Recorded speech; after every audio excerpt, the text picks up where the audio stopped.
listening to Yes, Quit Your Day Job, Real Talk for Music Industry Creatives.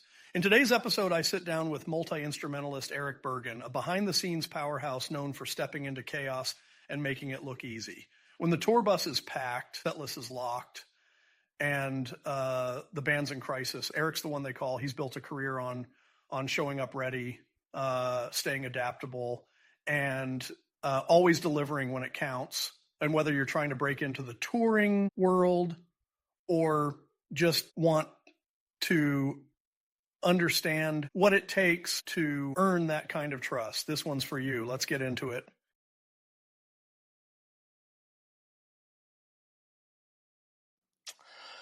Welcome back to Yes, Quit Your Day Job, the podcast where we talk to musicians, producers, engineers, all around creatives who found a way to make this life work. I'm your host, Seven Dunbar. Today's guest is somebody I've worked with personally, somebody I've shared stages and stories with, and somebody who embodies what it means to be dependable in a scene where that's rare. Eric Bergen might not be a household name, but for bands that matter, he's the guy you call when your bassist or guitarist or even drummer drops off a tour last minute. When your back's against the wall and you need somebody that'll learn a set, crush it live, and hit the stage like he's been there for years, Eric is your guy. So, Eric, welcome to Yes, Quit Your Day Job. Good to be here. Long-time listener, first-time talker. Good to be here with you. Awesome. Well, yeah, jumping right in. When did music first click for you? Like this is more than a hobby. I mean, I got started in music really early. In my childhood, it's kind of like the basics of most musicians I know. It's like it's either starting in like a school band or something like that. Mine was skate park. Skate parks, random. Let's make fun of that guy after this podcast, though. Yeah, that'd be great. No, so like, I mean, my upbringing with music, like both my parents were not musically inclined in the least. Like, and like a crazy weird spectrum of music that I grew up with kind of helped shape what I grew up listening to for the longest time, and kind of like I guess kind of like what I started to play on my own as a kid. But my first introduction was going to like, I had like a Casio keyboard that was given to me at Christmas, and it was just some piece of shit. But my dad saw that I took a liking to it, and I would make up my own songs as a kid. So he I think at 7. Yes. Seven. Shut up. Talking to you. 7 or 8. Like I was taken to keyboard lessons like down the road. And I did that for a while, and I found myself getting really bored with that kind of stuff. But I was always doing something in music. And I remember being a Boy Scout when I was a teenager, and really hating that. I love the outings. I hated the get-togethers that they actually did. It was so forced, and I didn't have fun with it. And so it's kind of a deal that I made with my parents, is that, okay, if I quit Boy Scouts, I have to fill my time with something. And one of the options was like school band. And I remember growing up, like, I'm not the tallest person. I'm 5'10". I'm not extremely tall. And growing up, I didn't hit my bigger growth spurt till like later in high school. So my arms were probably like the size of T-Rexes, and I really wanted to play bone for some reason. And I go in and I talk to my future music teacher, Mr. Sitzer, and he was just like, well, I don't think the trombone's going to be the best fit. And I was like, I want to play it. So he hands me a trombone, and I couldn't reach. Like, there's no, like, those long, elongated. I couldn't do it. And he was just like, why not you? Why not the trumpet? And I was like, the trumpet sucks. But for some reason, I got stuck. It was probably a parental decision. I got stuck with the clarinet. Um, and so I got into woodwinds. um, and I realized I actually escalated in playing and reading and writing music really quickly, and it was kind of a surprise to myself and but to my parents, especially when I would, because I had external lessons, so I would, after school I'd get shuffled off to music lessons, and it was by a classical trainer. um and I went from like last chair, close to the last chair, to first chair.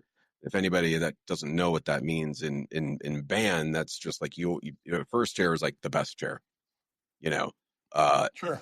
and I went to first chair real quick, and I found that for some reason I could even I I was really good at like the solos. I loved when those came up, because there was that little bit little bit added pressure to deliver, and I found myself nailing it every damn time. But I also practiced my ass off though at home, and so I learned kind of the basics of, you know, you you you practice at home, and you learn what to do. That's where you mess up. Then rehearsal, just like band class, that's rehearsal. That's where you take everything that you actually learn, and then you apply it.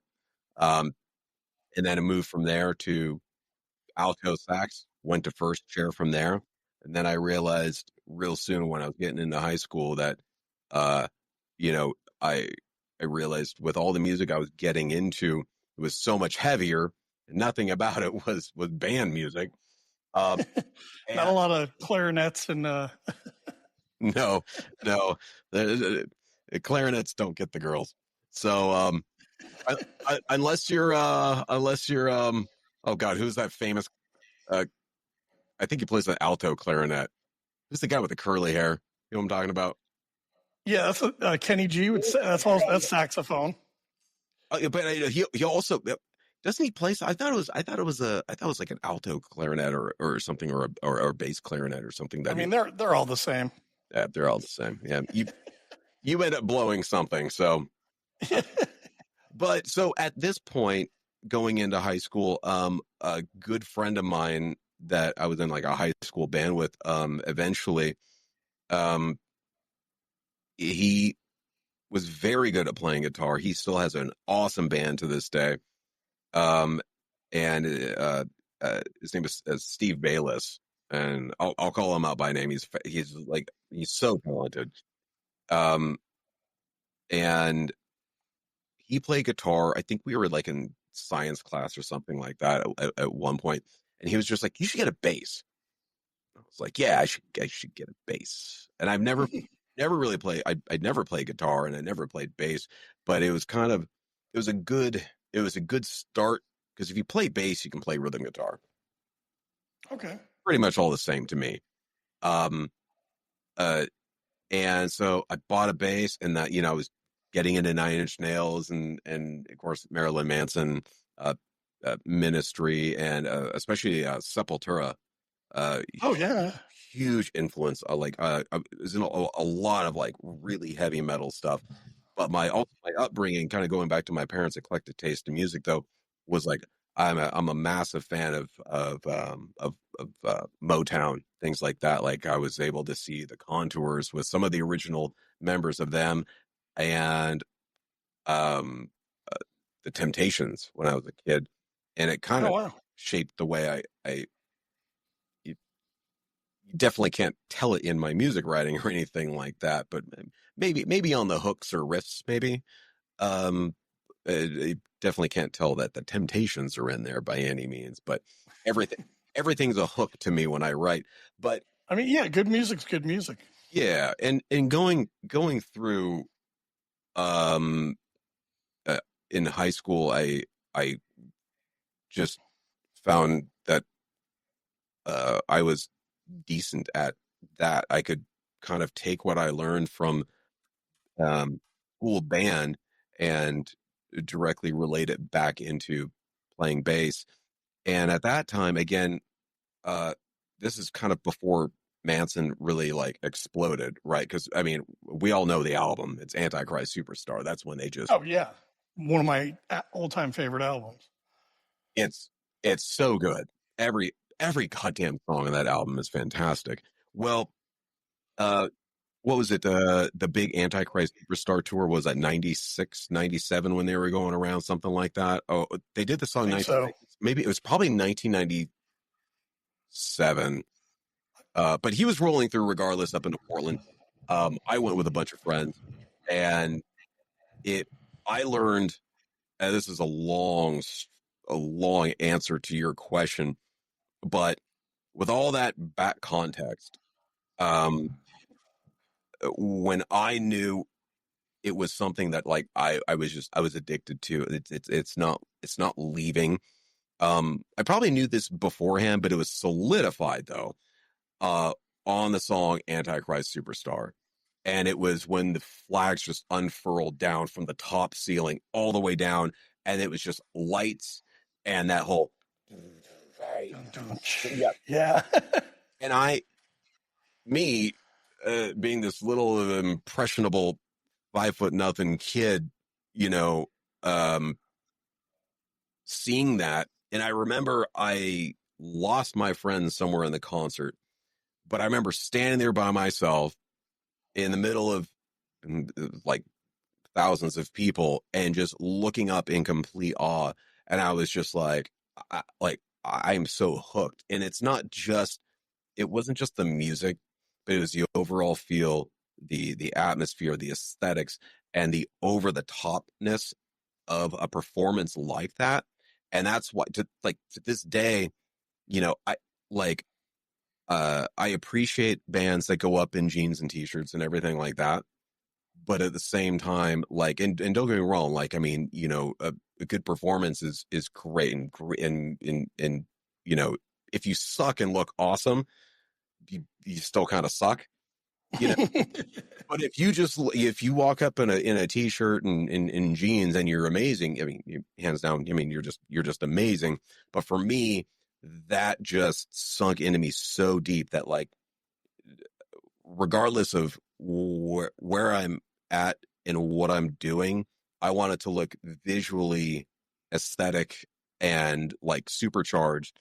But I want that, you know, when I do that, I want to make sure that like my performance and how I actually play and what I actually give to any of the artists that, you know, I end up working with, that it's equal across the board, but it's just as entertaining. I try to give that for myself because I know what it felt like being that 17-year-old kid and just being in complete awe. And I don't give a shit if it's just a 17-year-old kid or you're a 35 or 60-year-old, but like the performance stays the same. But I want to give exactly what I saw at 17. And that's when I knew at that point, I was like, dude, I am hooked. This is like, regardless of where I am in life, this has to be a continuation throughout. Like I'll play live until I'm dead. Like, Love all right, that. until I lose my hands, maybe. I don't know. What was your first real band experience like? Any funny stories? Um, I don't know about funny stories. I mean, my first band experience was a high school band, with my same a friend that I mentioned, Steve Bayless, and we had a high school band called Mechanism, and very Nine Inch Nails, very not so much Manson. Some of the riffs were about Manson. I mean, we were just so into it. But I was kind of in all honesty, with that band, I was basically like almost riding the coattails of Steve because he was so good at playing guitar, but doing everything, even like the sequencing and the drum machines and everything like that. He had the toys, I didn't.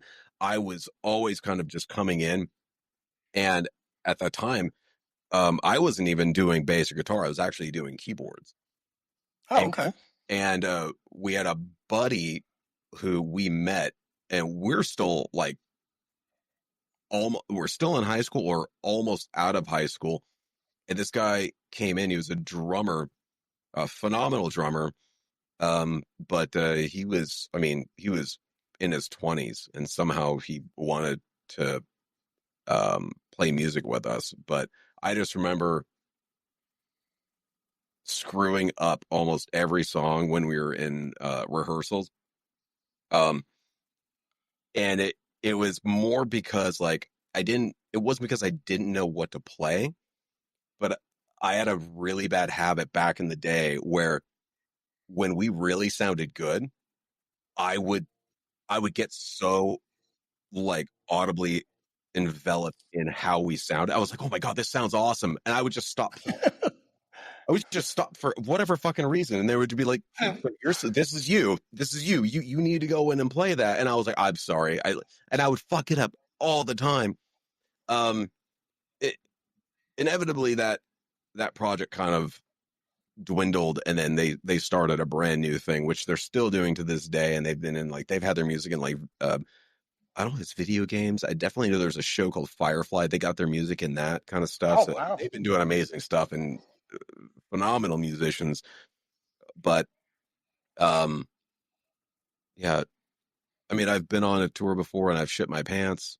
I mean, that was Like later. on stage? No, that was actually after I did a lot of stuff I wasn't supposed to do, which I've done many times in my life. I But feel like shitting your pants is on that list. yeah, no, that's definitely one of them. Yeah, It's a thing you're not supposed to do. yeah, that's all right though. Yeah, that convenience store probably wasn't too happy with me, but it's all right. But yeah. So you've been, for lack of a better term, a hired gun in a lot of bands. Yeah. How do you walk into a band dynamic that's already established and still find your place?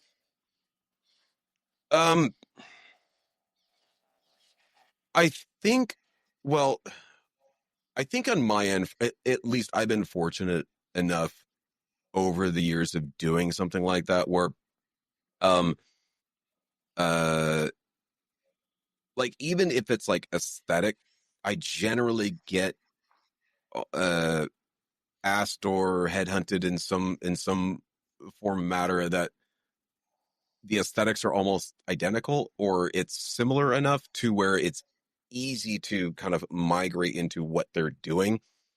Um, but on a personality level, I think that I've been fortunate enough to where I've been asked to play in different bands or different projects or at least just help out in some manner, and that could be in the studio.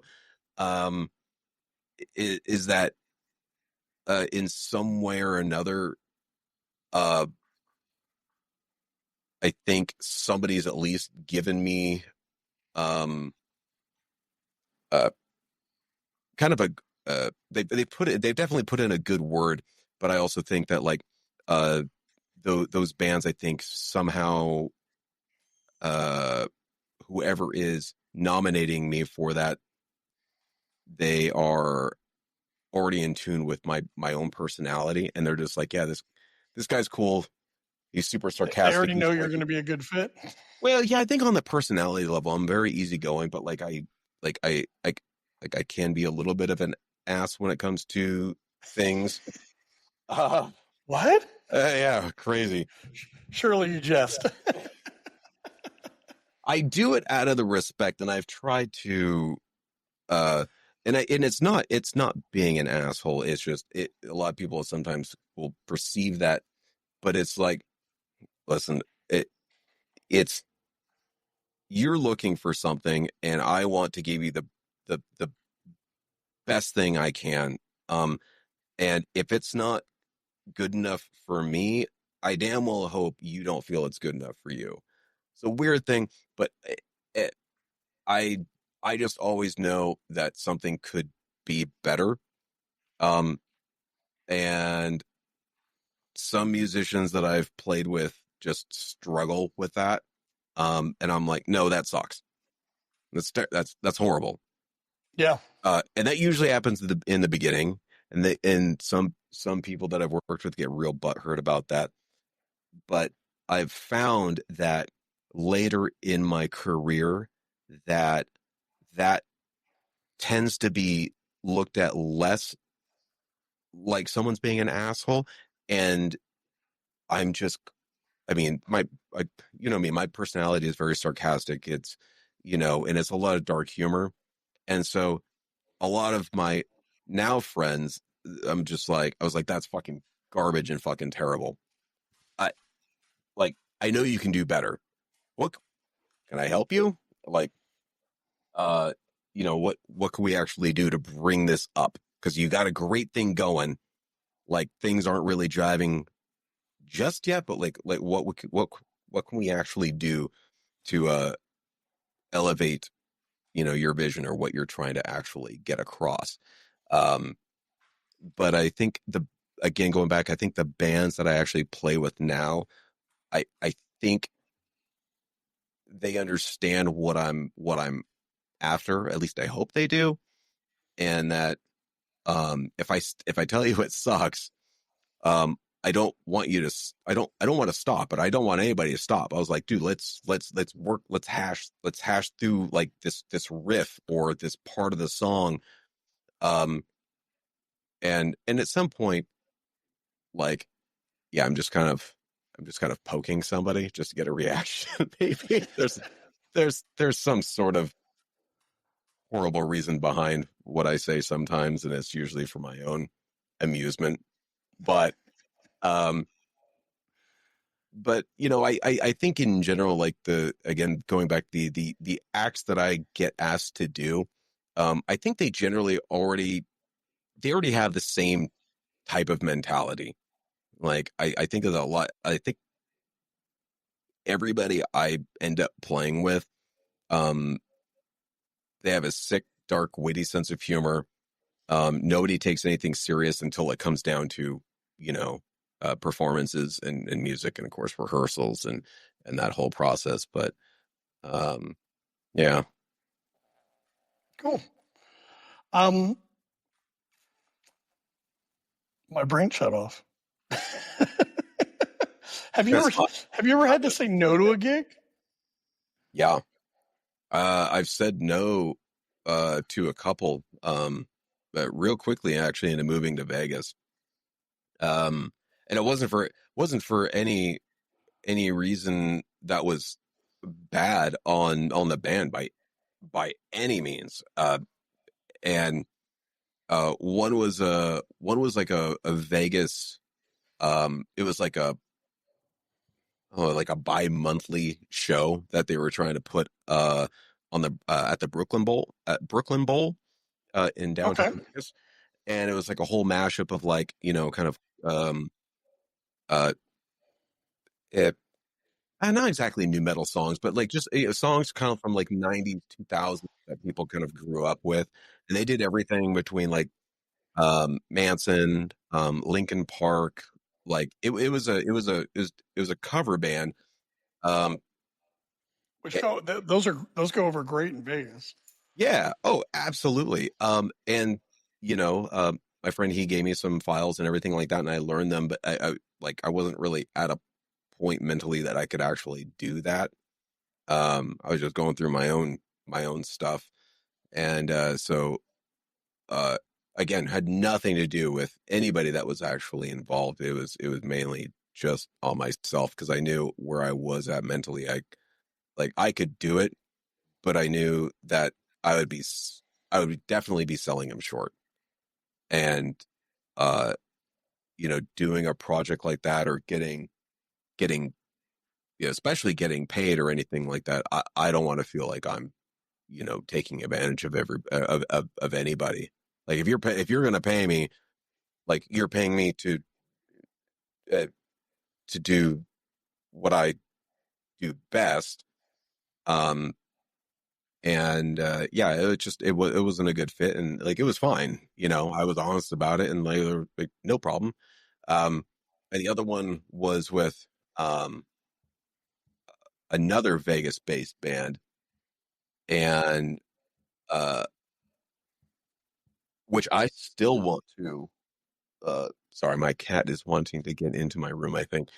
Um, I still don't believe you have a cat, for the record. I promise you, he's probably outside. I think he's just pawing at the door. But I've been looking around this whole time because my dogs are getting into stuff. yeah, I was hearing something in my in-ears real quick, and I didn't know if it was something else but then I saw the door jiggle and I was like, that's my boy. Yeah, for the record, Eric doesn't have a cat, but he will tell you he does. Yeah. But yeah, there was another band, and honestly speaking of my cat, I actually I had to turn it down because of him. And it wasn't like a health issue or anything like that, but it was like I got offered an opportunity to audition for a bigger act, which um uh I found out that the day before you and I were playing in LA with. I found out about that um at rehearsals, actually. Oh wow! I'd I'd asked you about them, but you didn't know. But the gal that was doing the photos, she knew about them, and she was like, "Oh my god, yeah, you got to do it." Oh, I remember this. Yeah. But but they were.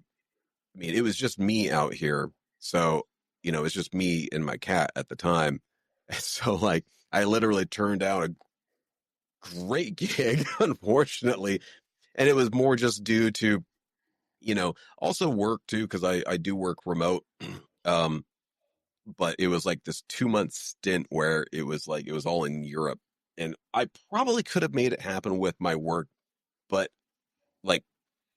like my cat is like my little buddy, and I couldn't be gone from him for like that long, you know, with Sure. him just being here alone. I can't just keep asking, people to come drive 30 minutes one way just to talk to him or make sure he's still alive. And now it's a little bit, now it's different. So like, you know, um, having my significant other here uh, really makes the opportunities a lot more uh, easy to approve of. Now that I know my cat is going to be taken care of. So most people are just like a fucking cat. I was like, that eat my No, ass. I have turned down opportunities because of my dogs for sure. Yeah, he's my dude. And yeah, I'm sorry, like his happiness uh means the world to me. Yeah. So uh do I re- do I regret it? No. But I've talked to him, and I let him know, and despite what they actually might have thought about that. I mean, but it was a legit reason, you When know, you say you talked to him and let him know, do you mean the band or the cat? only the cat. The Yeah. cat. We had a heart to heart. Yeah, we had a big heart to heart. Yeah. Good, Listen, good. little son of a bitch. Oh. This is Yes, Quit Your Day Job. And if you're liking what you're hearing, hit that follow button, leave us a review, and share the show with a friend who needs to hear it. Got a question for Seven or a story from your own time on the road? We want to hear it. Email us anytime at boss, yes, quit your day job.com. Your message might just make it into a future episode. All right, back to the conversation with Eric Bergen.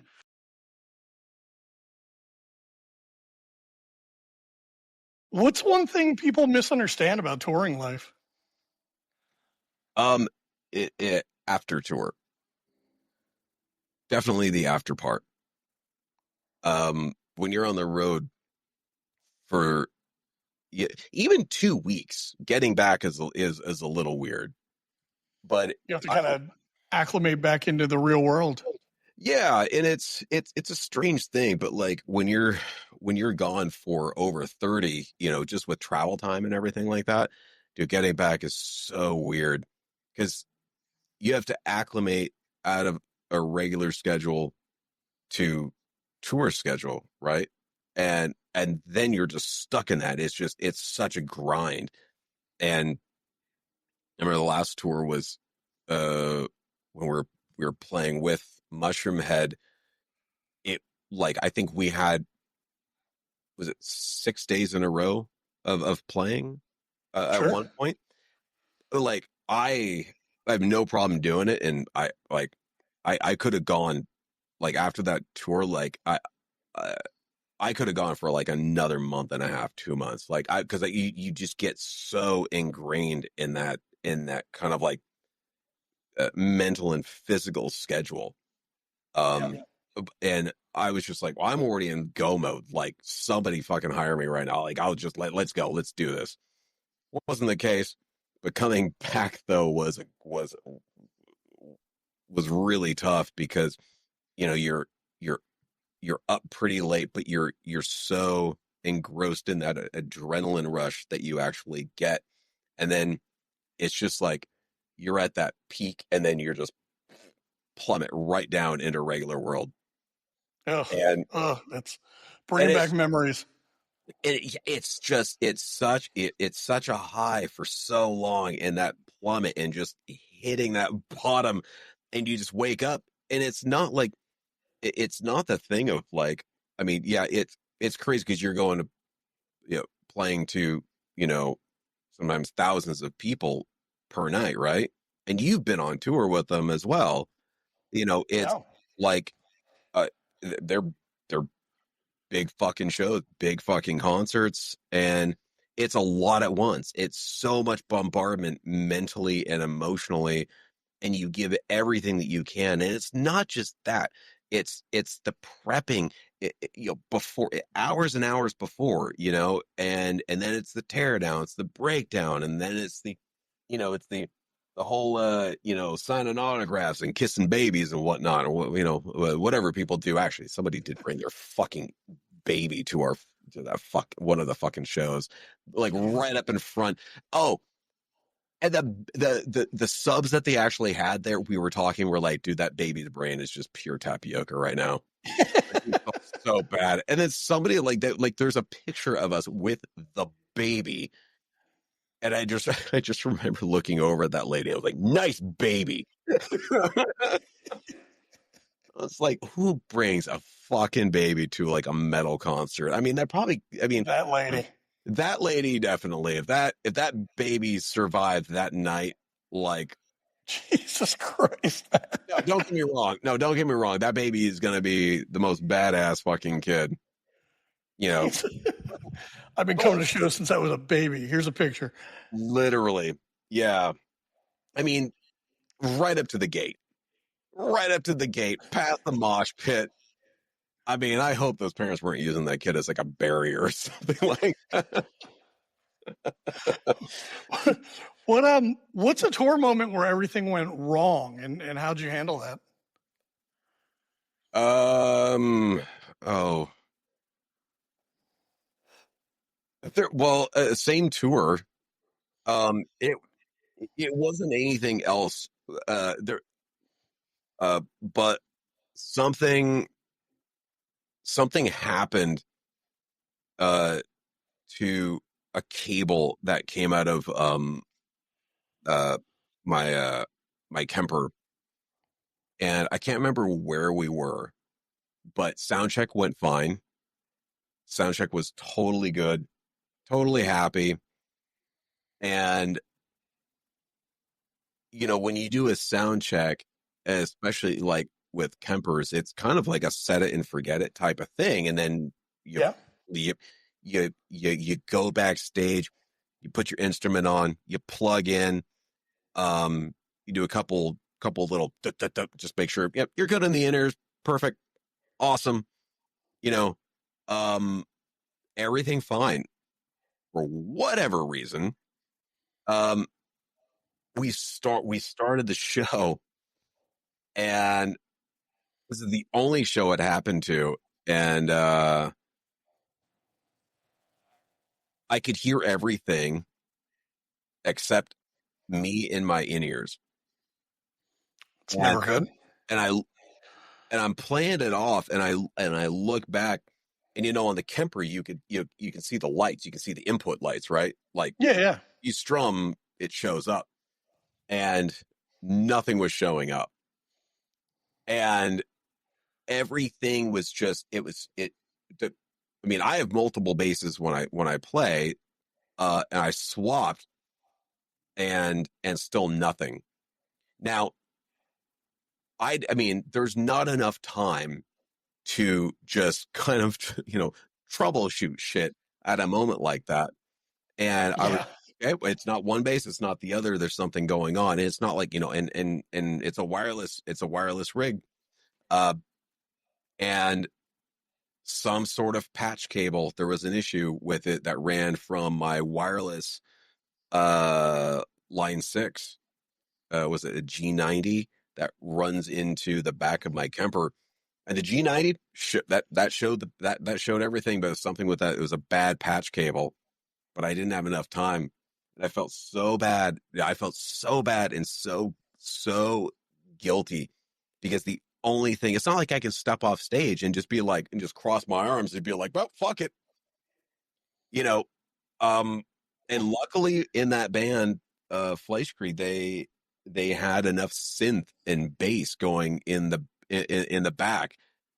And I was like, I can either just ditch everything, get pissed, and walk off stage and just hang it up, because I'm just like, oh, I'm not playing. Yeah. Yeah. But it's kind of like, yeah, the show must go on type of thing. But even though, like, whatever's happening with me, I'm just like, if they haven't heard anything, they're not going to know anything. And so I played all the parts. Um, and it was basically just a complete fucking fake. I mean, because nothing was coming through my fucking rig. So how many people came up to you afterwards like, man, you sounded so good tonight? You know what was funny?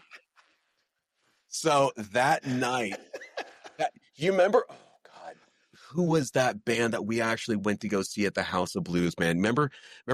We, You uh, and I went? yeah, and we met Chino, the band manager, and he Oh, was, they were like a medieval. yeah, it was a big show. Like, it was a big show. I can't remember their fucking name though. But anyway, so It was like a medieval metal band. yeah, and It was he like was, medieval times with guitars, but they were great. yeah. The fuck was the name of that? Oh, it's gonna bother me now. My brain is going Avatar. It's I not. keep thinking like Iced Earth, but that's not it. I know it. Oh, I can't remember. Well, regardless, they're a much bigger band. And they were the headliner when you and I went. But the guitarist met us out there, and he came up and he was just like, "That was amazing," and I was like, "Oh yeah, oh, oh boy, oh, thanks." God, but I for some reason I was like Cinderella. No, it wasn't Cinderella. Fucking Cinderella. No, it's not Cinderella. I I can't remember. I don't know, but it was just, Something. Oh God, it's bothering me now. I don't know. It'll probably come to me later, but no, but that night though, like, I mean, I was so fucking pissed, and it was just one of those things that happened. But I was so irritated and so pissed off because, like, it it was just a faked performance. Like, don't get me wrong, if everything turned back on the way it was supposed to, would have sounded great. But I was so Yeah. annoyed with myself of just faking something that I know that shouldn't have happened, but it did. But like, what am I supposed to do? Like, I mean, just stand off stage. Like, No. Yeah. No. You made the right call. Like, how did you figure out what it was? it was, it was the next day. I mean, that was like, Okay. that patch cable was like number one in what we needed to do. Because every day it was just like, okay, let's just go over everything, and I was just like, yeah, that needs to get fixed right fucking now. And we had Oh, never seen that. Yeah, Camelot. That's the band. there it is. Yep, it was like the dude from Camelot. Yep. Fuck. Because I kept thinking like castles, and then I was like, oh, Cinderella. No, that doesn't make sense. Yeah. Like, yeah, it was Camelot. Yeah. How do you keep your head straight, like mentally and physically, on long runs like that? Booze. Say boots or booze? Booze. Booze. That's fair. Rip. Rest in peace, my boots. So would booze be the one item you don't leave Tour without? I brought as a old bartender, I brought my own mixers to make Camparis. If you guys don't know what Camparis are, they're delicious, but a lot of people don't like it because it tastes medicinal. But yeah, I brought my own Italian Campari, and some sweet vermouth on tour. But yeah, I think that's just one of those things where it helps. I mean, it helps me relax, uh, you know, but keeping my head straight though, like, I mean, well, I guess that's kind of the funny answer, but like, maybe elaborate on keeping my head straight. Like, what exactly do you mean by that? Well, touring can be mentally exhausting. People get homesick or you're just exhausted from doing the same thing. You're missing your cat, maybe, things Yeah. like that. I mean, yeah, it's exhausting. I mean, but for me, it's not so much like um it- now now would be different, because you know, like the last tour, you know, I didn't have anybody else but my cat, so I didn't have any other person to miss, or something like that, so where some people do have that, and maybe that attributes to some homesickness and stuff like that. I didn't have anybody to go home to, so I didn't have that um in my head. Um yeah, like you said, just my cat, but he was well taken care of, so I wasn't worried by any means. Good. Um so uh now would be different. I definitely would be homesick.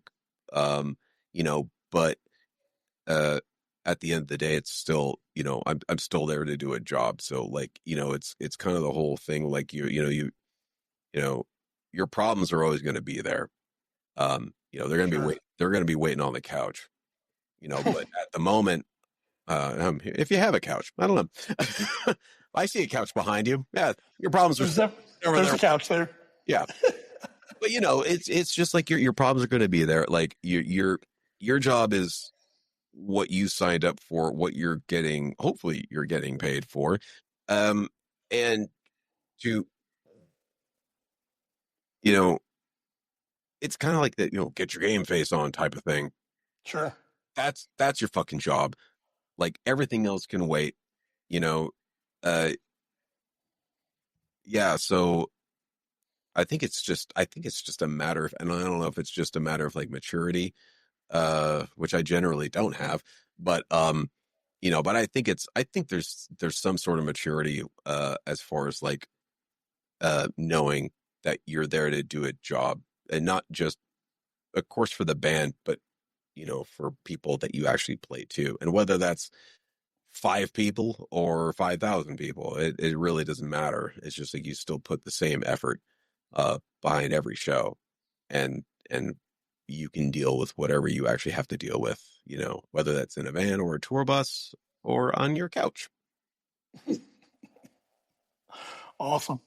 How do you keep your own creative voice sharp when you're often supporting someone else's vision? I don't do it very well. You're like, I don't. That's the answer. I don't. uh, I have such, and I hope this kind of answers your question, but um, I have such an easier time um, working on other people's stuff than my own. Okay. Um, I generally feel like there's a little bit more pressure um, to do or produce something that's of like high quality, uh, that that doesn't necessarily move over to me. I normally put everything that I actually do for myself on the back burner, but I'm more I'm more critical of shit that I do for myself, which results uh I guess in just completely unfinished projects. Unfinished projects. I've never heard of such a thing. Yeah. So I've got so much stuff, like uh not songs, just ideas, general riffs, uh you know, things that it generally go together. Maybe it's a chorus, um or a riff idea that I've come up with, and I just kind of save them. I mean, you know, that. I mean, I like there's ideas I gave to you, and I just like I'm never gonna do anything. I don't have. I can't sit down. Like my brain just like I can come up with shit all day long, and I can come up with riffs and things that I think are catchy. Um, and at the end of the day, I'm like I personally struggle with like putting songs together. That's my biggest downfall. I know, like my biggest strength is I can write and come up with very catchy shit. Like Yeah, you have catchy ass riffs all day long for sure. I like if I can toot my horn at anything besides being, in my personal opinion, like I think I'm a great live performer. Uh, Yeah, I would agree. and those two things I can sell. I can sell those things. Uh, I cannot sell a whole completed song. Sorry, I can't do it. Like, right. And that's why, like, I'm asking you for your assistance and help on my new track, because I'm at a point where I'm just like, if I don't have somebody to interject, I'll never be able to do this Yeah. ever. It's not going to happen. I can't. It's important to have that outside perspective. I mean, even my own stuff, I'm more than capable of mixing and mastering my own music, but that's why I work with people like Verena and have that outside perspective, that outside ear, you know? Yeah, and I need that at like the very beginning. Like I need somebody to tell me, stop, shut up. Like it's good enough where I going back, I tell myself, no, it's not good enough. This could be better. Do it again. Um, and I have so many ideas that I'll end up vomiting it, which isn't a problem until you're able to give up something in there and just be like, okay, this is catchy, but it's unneeded. Like Yeah. it's unneeded. Um, uh, yeah, you know what? I completely kind of got lost on the first part of the question. Well, let's do a quick fire. Let's Sure, do it. We'll do I, a rapid quick fire. I like it. Um, what's the weirdest gig you ever played? Uh, Let me see. The weirdest gig I ever played. Um, I mean, Jesus. Um, these are I definitely like going how to be you like, heard the word rapid and you went, "All right, I got yeah. this." I was like, this is not rapid. My brain is like it's just a bunch of Swiss cheese. Um, I'm trying to think. I mean, these were like these had to have been like a long time ago. I mean, one of them, I remember one of them a long time ago was with a band of mine back up in Portland, uh, called Depth Charger, and it wasn't so much weird because, like, I mean, so many musicians will play strip clubs and everything like that, but there was like this really shitty strip club that we actually played, and it was one of those ones where it's like it, they say they have a stage, but it's not. It's like a small little triangle, and yeah, like the girls dancing up on the bars and everything like that. Uh, Yeah, yeah. I just remember like everything was sticky. Um, Yeah. yeah, it was so gross, and you don't, and it's so dark in there, and every it was sticky, and everything just had a blue light around it. Um, uh, Yeah, I'm kind of at a loss. I'm trying to remember like something weirder than a strip club because that's not very weird.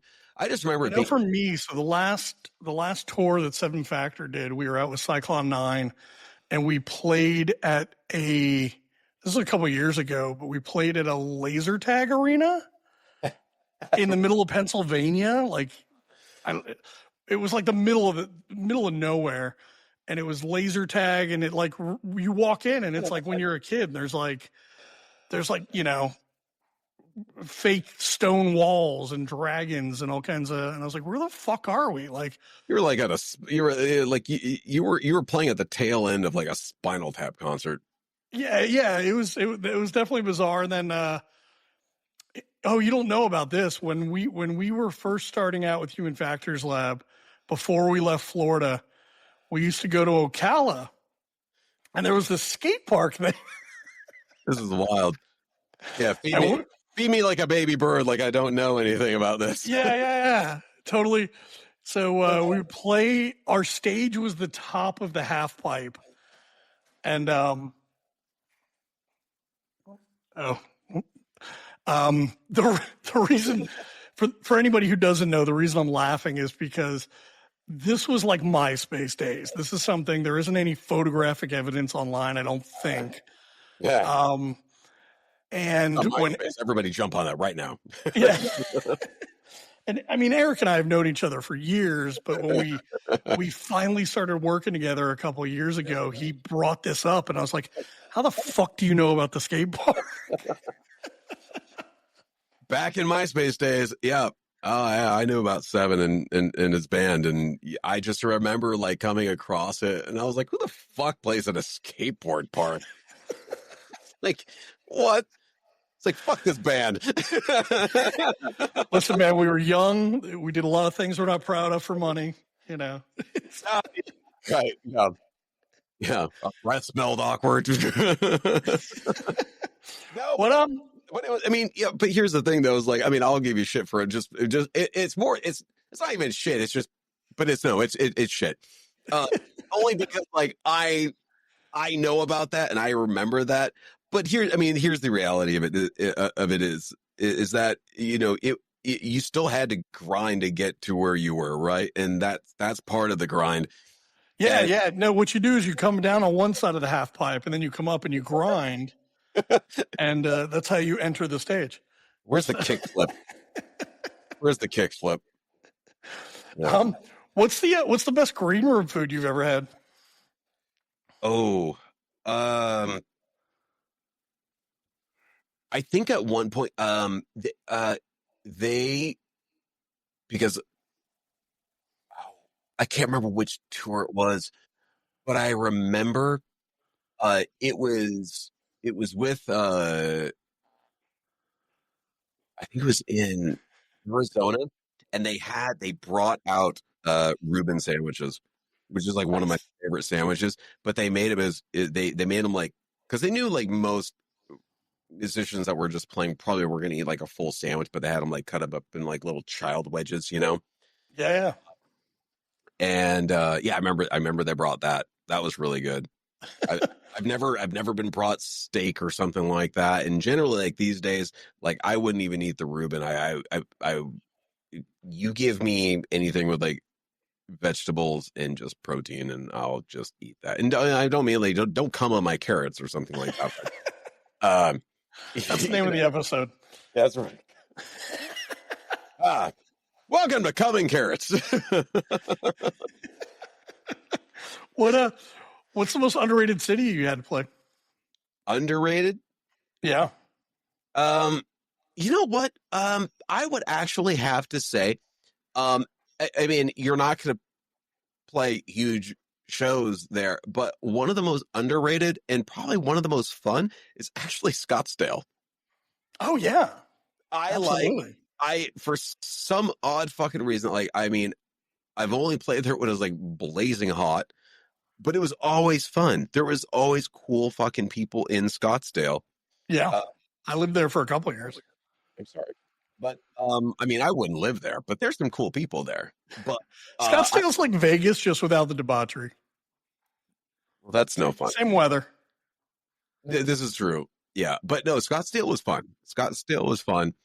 And again, always cool people, super nice, um, great hospitality, and not just like people that were like well, not supposed to serve you, but just hospitality in general, like people that would just help you to help you. Yeah. That's one thing I noticed out there. I remember being Nice. on tour and we blew through all of our shirts, and we put a call out, and some guy in Scottsdale was just like, I'll do it. Like he did it. He did it cheap, but he did it with really great care and quality. And he brought them out like the 2 days, or we put in the request 2 days prior. And as soon as we got to Scottsdale, he like delivered everything, and like Oh, wow. it was really cool. Um, the What? the other one is I would actually have to say is like Dallas as well. Oh, yeah. It's not generally overlooked, but I will say that's another city that was I love playing Dallas. It's one of my favorites. yeah, Dallas was super cool. What's the Um club there? Trees, I think. Is that what it is? I think so. uh yeah, I can't remember. I have to check the the band tag tour thingy. But we played, Itinerary. yeah, or the laminate. Uh, but we played some like um we also played like did we do Fort Worth or Houston? Can't remember. We played on top of a building basically. Like it was like this. I think it was called the High Rise or something like that. But like they have a venue all the way up at the top of like this business building, and the business building looked like Nakatomi Plaza. I swear to God, like everything was like still being built. But that was really cool. Like that, like everybody was super nice there. Um, those Texas is just a fun state to play. It is. I don't think I've actually had a bad time playing there ever. Oh, not yet. What band would you drop everything to tour with tomorrow? Oh, to actually play with. Like if like what band if they called you and like we need you tomorrow, you're there. Nocturnal Affair. Oh, wow, okay. Yep. What what's one piece of advice you'd give your younger self? Don't do so much bad stuff. Okay. That's in just general, and that is just things that kids don't do drugs. For for somebody trying to break into the touring circuit, what's your number one piece of advice? um, Make sure that you yourself, yeah, tell them to shut the fuck up Yeah, back what the fuck? there. He's outside honking. I know. Honestly, the especially for younger people that are looking to tour.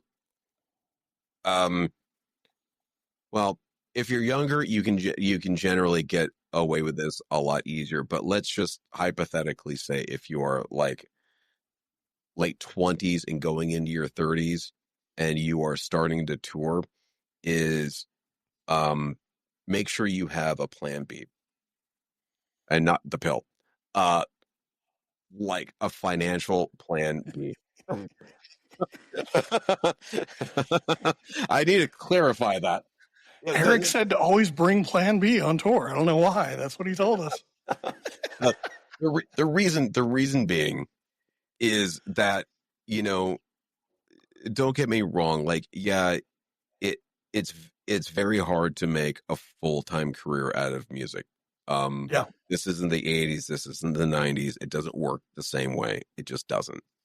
Um, you know, the genres that are, easier to make it and still and those are in projects that I work in. I have no interest in working with them. It's fine. Like I can appreciate it. But For me personally, I mean, that's not going to happen. But if it is in some form of rock, metal, industrial, whatever it may be, reason I say have a backup plan. There we go. Not plan B. Have a backup plan. Have a backup plan. Plan B. Backup kit. Is that uh, being on tour is great and it's a lot of fun. When you get off of tour and again when that high crashes and you're back to an even level of life, um, not having money when you go back is super difficult. Yes. I per I don't think there is a moment right now, and this is I'm just specifically talking about me, not anybody else. Is like I have a well-established career outside of music. Um, that allows me to do things like touring. Um, but I worked very hard to get that. I worked my ass off and I had to work my ass off even harder because I chose not to go to college in order to do it. So I had to rely on YouTube Academy and everything like that. But it is a lot easier to come off of tour to something where you have some sort of maybe like uh, an, an established background, maybe. I guess that's what you can call it. Um, whether that's in my case, it's IT. Um, but being being a broke musician is very tough. And you can only do that for so long, and it's more or less kind of finding some sort of sustainability in life off the stage. um and if something happens, man, and you just end up in the next Disturbed or whatever the fuck it is, you know what, fucking awesome, ride that goddamn wave, make your fucking money, and then when you're fucking off of that, uh, for the love of God, fucking save that shit. Like invest it in something. Like if What I was really, what's I, next for you in you what? uh, no, I'm allowing you to talk right now. It's okay. Oh, okay. Good. Thank you. Yeah, you're What's welcome. next for you in 2025 and beyond? um, music wise, I am open for anything. I would personally love to see a couple of tours, um, under my belt, uh, for next year. I'm a bit busy for for the rest of this year. You're Uh, busy this year, are you? yeah, I'm a bit busy. So got a little one on the way. So that Congratulations. thank you. Yeah. So busy with that. But you know, uh, you know, money is money and fun is fun. But um, I I would love to get myself into an active touring position um in an established band, I think. Okay. Um, and it I would personally love at least 2 to 3, at least month and a half long tours. I'll get working on those. I'll book them now. Nice, We'll, nice. we'll head on out again. I mean, people call mod people. That'd be great. But aside from that, it, I have my own project, Three Devils South, that again is so hard for me to complete songs and everything like that. But um, what I would really like to do is just I just want to finish like one fucking creepy song that I'm actually doing that you've heard. I just want to complete it. Like I don't like I want it to be something good, you know? Yeah. Because a big thing to me is, I've got two older kids as well. Like they're full of piss and vinegar themselves. I fucking love it. Like they're super sarcastic. They're fucking witty as shit and funny as hell, you know, but you know, uh, my main thing, especially something like that, is I can do something for myself that can potentially be fun with friends to do live, if it even gets that far. But I just want to put something out. So really it comes down to like, I just want something kind of cool my kids can like listen to and be like, hey, there's dad type of thing. It's the same thing as like when I go on tour and like they're able to, if I'm in Illinois and I play, like my kids can go out and see what I do live. I love giving them that experience, and it's not a show off thing. I mean, like I like I I play for the band, but I play for them, and then I play for the kids first, and then I play for everybody else. But I like that aspect of giving something that I know a lot of their friends' parents can't and don't do. I would just want to be unique for my kids. That's all. Really, really make it, on career day at school. Yeah, yeah. I mean, Awesome. Where I would love that. where's a good place for people to reach out to you or keep up with what you're doing or hit you up with any questions, things like that? Uh, that's a great question. God, I suck at social media, but the biggest thing is Instagram's a good place to start, which is just Eric B, like ERIC B_evil. You can reach me there. What is it? So it's ERIC B_EVIL, you piece of shit. Eric B. Evil. Got it. Yeah. On bass. Or guitar. I don't do drums anymore. I won't do drums anymore. No, But you're a musician now. yeah, right. Yeah. And I guess the other place, you can just email me directly, which is Zero Music Here. Exactly how it sounds. Zero Music Here at Gmail. Nice. Yeah. I'm an open whore ready to with pro gear. just bring the plan B. That's right, kids. Always remember the plan B. Oh, okay.